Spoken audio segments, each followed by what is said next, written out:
Hi, it's Ashleigh from Sweet Dreams Bake Shop, and welcome back to my channel where I make a lot of cake and cookie decorating tutorials as well as give a lot of baking business tips.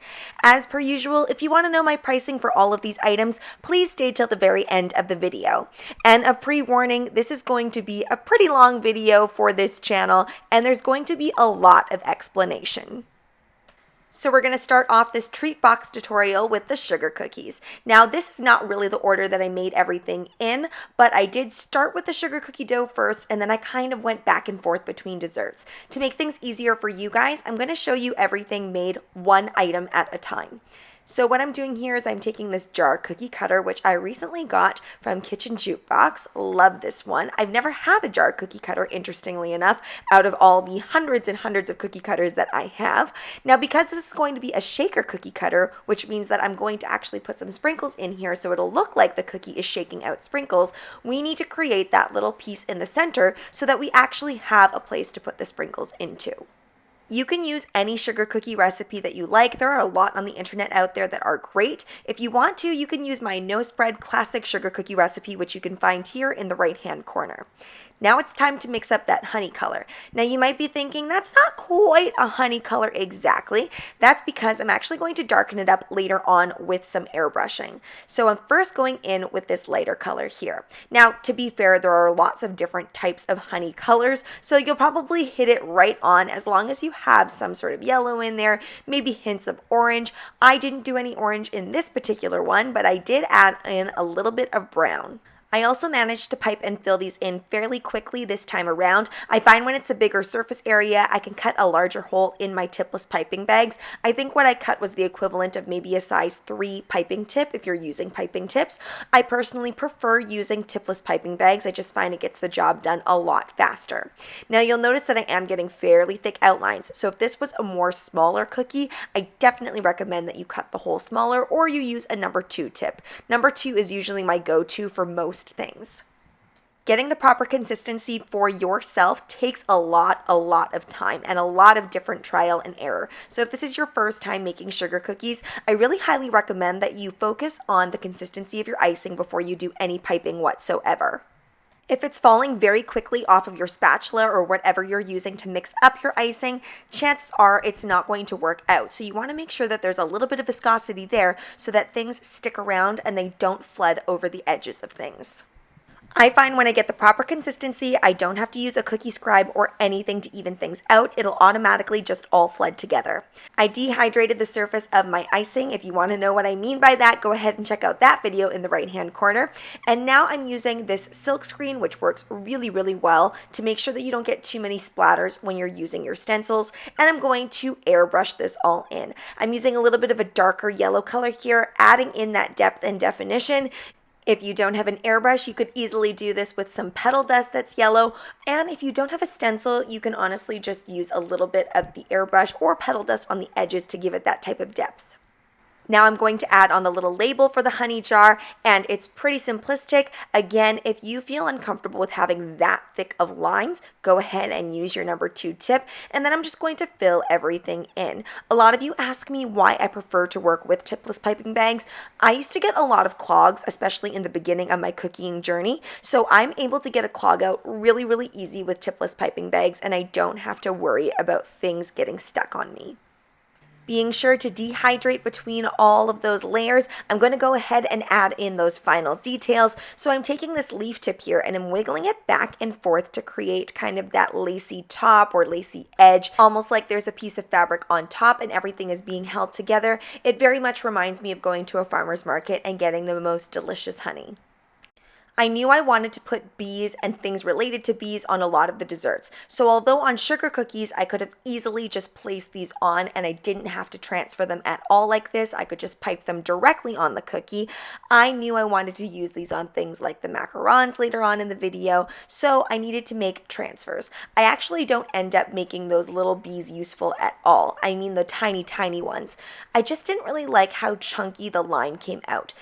So in future, if I were to make transfers that little, I would just paint the line on afterwards and I would leave it as pure yellow.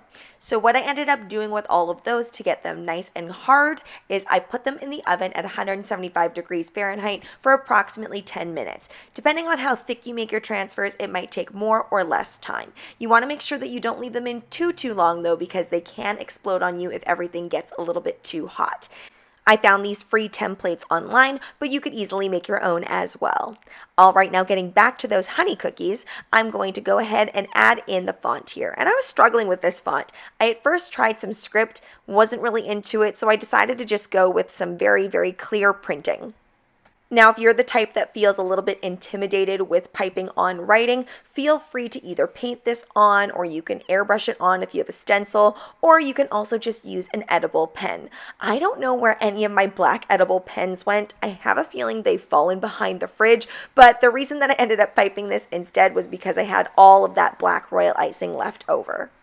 Now, those of you with a keen eye probably noticed that none of our bees actually had wings, because I was planning on adding wings in a variety of ways. But actually, I ended up doing this for most of the bees that I added on to all of my desserts. I took some royal icing, very thick in this time. It is not the pipe and flood consistency that I used for the cookies or for the transfers, and I'm taking a brush that has a little bit of water in it.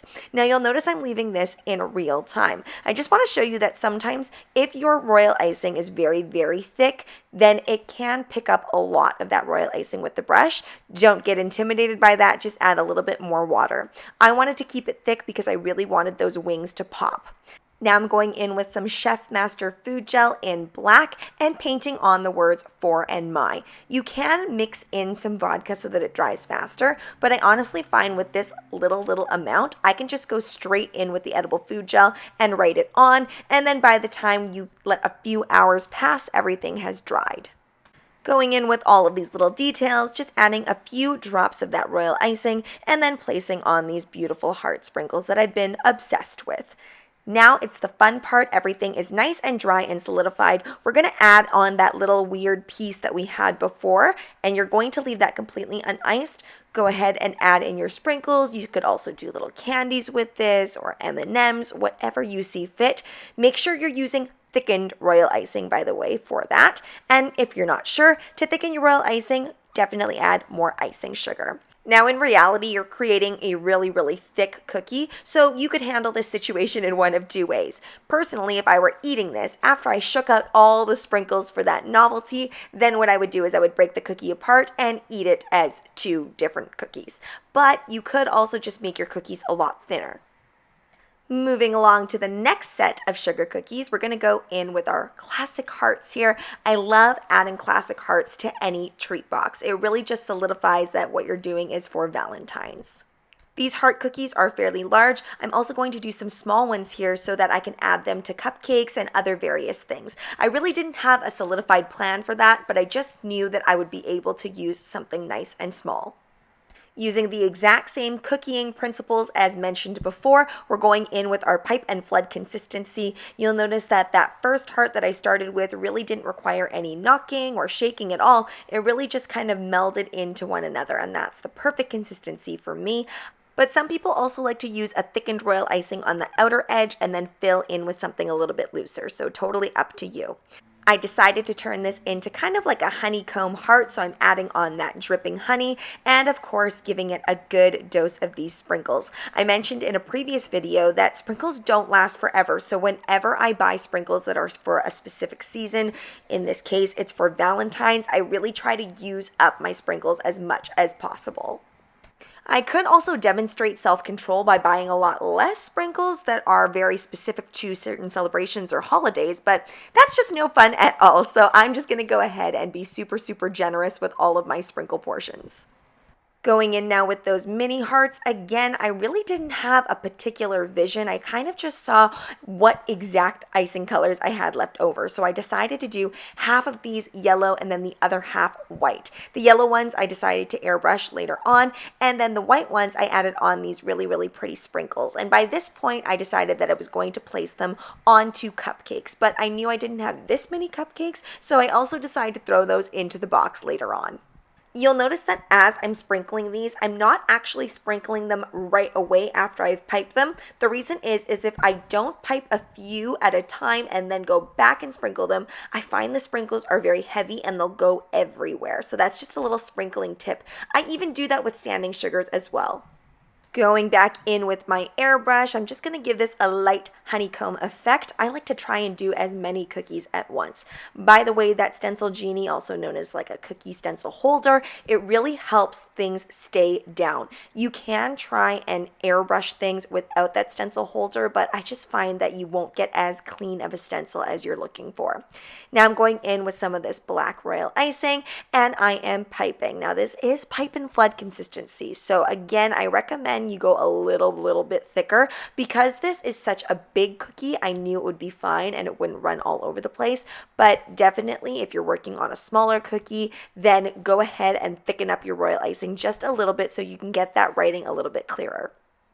Going in and using that royal icing brushing technique and adding in all of my little bees. I'm also adding in a little bit of their antennae as well. Again, doing that just with a really thin brush and that edible food gel. And nope, not adding in any vodka this time around, simply just doing it as is.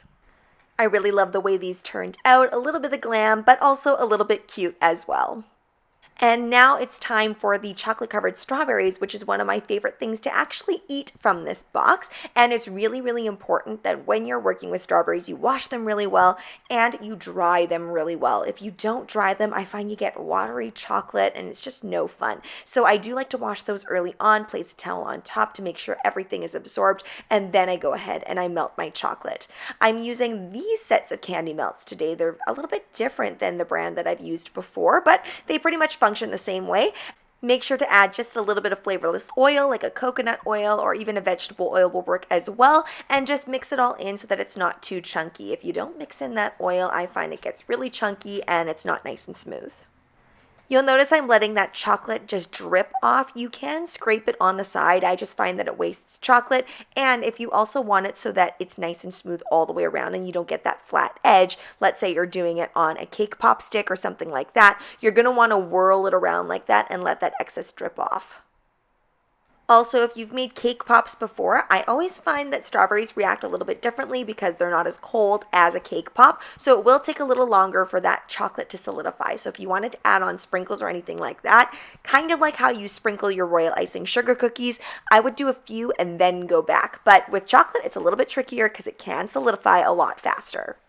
I added in a little bit of food coloring there just to get the pink a little bit darker, but it honestly didn't really make that big of a difference. I should have added a lot more, but the pink on pink works for me. If you don't want to waste a piping bag and you're not doing too many strawberries, go ahead and do that with a spoon or a fork. Now I get to work with my edible glitter. I love this stuff. It's awesome. So the first way I did it there was I just kind of brushed on the glitter and it just made a really light glittered look. But if you want this full-on glittered look, then go ahead and torch up that chocolate just very slightly and then go ahead and add on the edible glitter. Now, pre-warning, that edible glitter, despite it being edible, still is glitter, so it will go everywhere. Now what I'm doing is I'm working on these macarons. So I made these macarons before, and these are my lemon curd macarons. They're absolutely scrumptious, but I wanted to jazz them up a little bit. So I'm adding on these royal icing flowers. Now you could do this one of two ways. You could make royal icing flowers using a flower nail, but you could also just go right ahead and make the royal icing flowers directly on the macaron to make it easier for yourself. I'm showing you this in real time so you can really see what I'm doing. I'm using a very tiny petal tip for this. You can go larger, but of course then it makes the petals really tall and you might not want that type of experience when you're biting into a macaron. So I'm taking this, making little rainbow arcs, and I'm twisting it around, and you're overlapping those petals. I know I've made a lot of roses on this channel using buttercream and royal icing, but for those of you that maybe haven't seen that before, I thought I would slow it down for you. Now I know in my macaron videos I talk a lot about how well macarons actually keep, and they freeze really well. If you're wondering if you can freeze them with royal icing accents like this, you can. It's not going to change anything, but I just find that when I'm decorating something, I like to leave it until the last minute and then do it. Totally up to you though. It's mainly because if I'm making orders, or when I used to make orders, I should say, or if I'm making something for a special event, I don't necessarily know exactly what design is going to be needed. So that's the only reason why I kind of freeze first, then decorate, and then give them away. I think out of all the products in the treat box that has this kind of brushed royal icing on it, these end up being my favorite. I was actually going to do a macaron decorating video a little while ago, but I just couldn't come up with anything that I was super inspired with. So even as I was working on all of these treat box things, I couldn't decide what I was going to do with the macarons until I did stuff with the sugar cookies. Again, you could easily use an edible pen to do this. I really like how the paintbrush effect though is very, very dark every single time. Now the thing with treat boxes is you want to make sure that if you're going to do a theme, you really run that theme all the way throughout every single treat you can. So I'm placing on a bunch of these sprinkled details so that it really matches with the cookies and the cupcakes. You'll notice that some of my macarons have a little slight bit of splatter on them. That comes from the fact that if you airbrush too much without washing your screen in between, that can happen. So be sure to wash your screen in between. I think these are my favorite items in the whole box. I really just love how everything came together. You'll notice that I have some very lovely macaron packaging there. I'm going to talk a little bit more about that later on in the video, so be sure to stick around where I actually show you how to package all of these things very differently. We have finally made it to the cupcake portion of the video, which is the final dessert that I'm going to be making for this box. Then I'm going to be showing you the packaging. So I took some frozen strawberries and I'm making a compote, really reducing that liquid down so it's nice and syrupy. And then I'm not pureeing this at all this time around.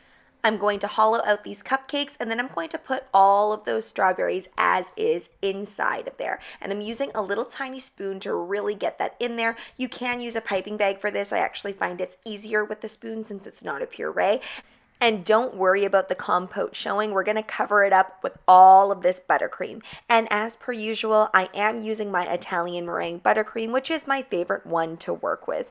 It was rather cold though in my kitchen, so you'll notice it isn't as smooth as I would like it. That's okay though. I went back, I heated it up on my double boiler, and then it was a little bit smoother when I piped it the second time around. I'm using a very large open star tip. Feel free to use whatever star tip or round tip that you please.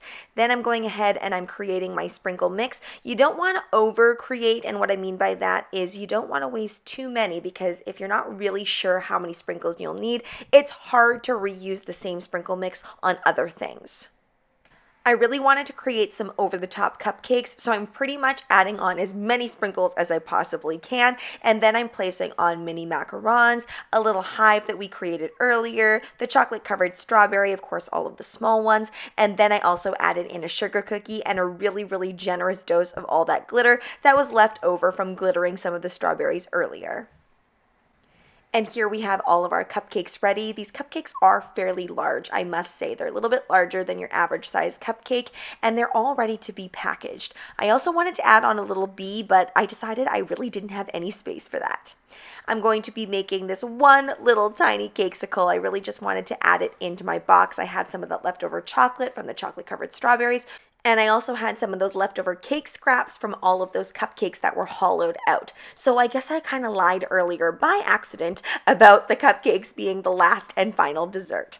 Now what I'm doing is I'm painting up the edges, making sure that I'm fully covering that in chocolate, going to add in the rest of that strawberry compote, mix it in with those centers of the cupcakes, and then I'm going to place that in the solidified chocolate. Really important that you take your mold and you put it in the fridge before adding in the cake. This is what is going to lend you to have the shiniest chocolate. I do find it's a little bit trickier for me, but I'm still working on it.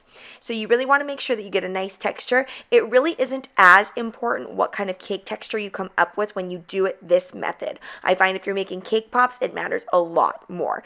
After letting everything solidify up in the freezer for just a few minutes and then adding on all of those details that I showed you how to do earlier on the macarons using the exact same techniques, we have this adorable little cakesicle, and I am in love with the little sticks that I found. They are so sparkly, and I really don't see too many people using these. They're really, really pretty and add that little special something to your treat box.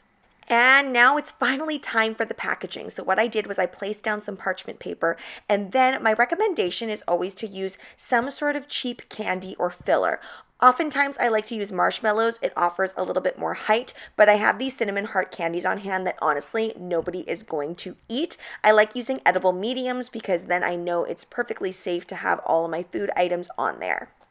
Today I'm using a classic bakery box, but honestly, if you had one with a window, that would look really, really beautiful. And I always just find that boxes with windows look a little bit more luxurious. This would definitely be a luxury treat box, probably for more than one person or even a couple. This has quite a few treats in it. But if you didn't want to give this many treats at once, I have some ideas for you. So this amazing plant-based packaging was sent to me by Good Natured Products. I'm going to be showing you a few things that they sent me. These are incredible. I love these individualized cupcake boxes, and they're super large so they can handle all of that decorating that I have on top.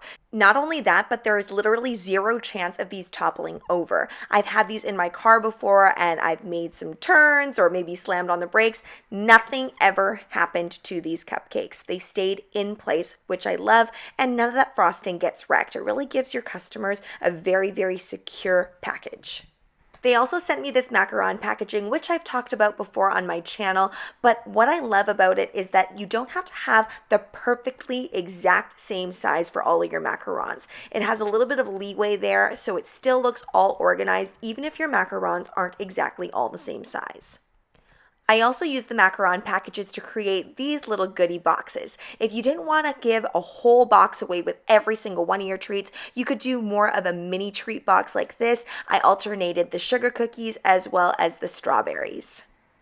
And again, I was very pleasantly surprised with how many different sized things could fit in here. I think because of that height of the lid, it really allows you to put just more than macarons in there. Or you could also put those macarons in that are very, very filled and super trendy.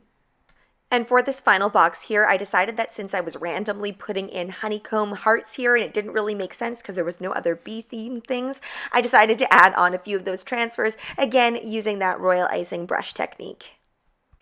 And finally, moving on to these cookies. They're fairly large cookies, so I think they're a pretty good gift to give as well on their own. I'm going to put these in cellophane bags, and then I'm just going to wrap a ribbon around them. Super classic, super easy, but going that extra step makes whatever treat that you're gifting a little bit more luxurious. And I have to rave about the amazing sale that I found on this ribbon. Wired ribbon tends to be a little bit expensive, and I got these rolls for $3 each because they were on sale from Christmas. So here are all of these lovely treats. You can take these and store them in your fridge, make them a couple days in advance. You can also freeze directly in this packaging. I've done it before. It works really, really well.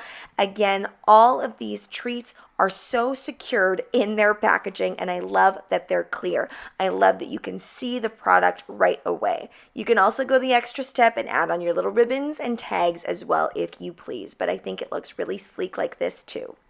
Now let's get into the pricing, and all of this pricing is going to be based solely on stock order pre-order pricing.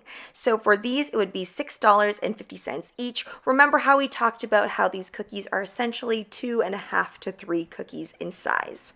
And these cookies would be $5 each Canadian, specifically referring to the larger cookies. The smaller cookies I would not sell on their own.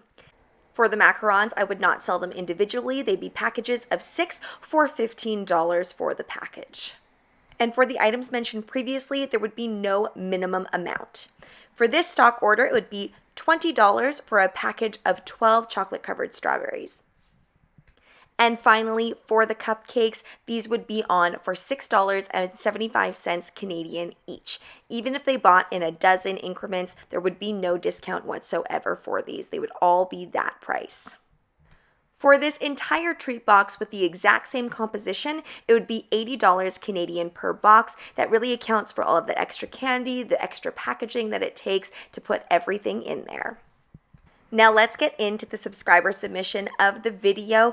These are fabulous macarons. They look absolutely delicious. So be sure to go check out at Addie's Baking if you want to see more pictures like this. And if you want to be the next featured subscriber submission on my channel, then please follow me at SD Bake Shop on Instagram, where you can either tag me in a photo or send me a photo. Any and all levels are welcome. Thanks so much for watching, guys. Don't forget to like, share, and subscribe so you can be part of the Sweetie fam. Right now, I'm uploading weekly, so make sure you hit that notification bell so you know when I upload. Also, be sure to comment, request, or ask a question. I love hearing from you guys. Bye!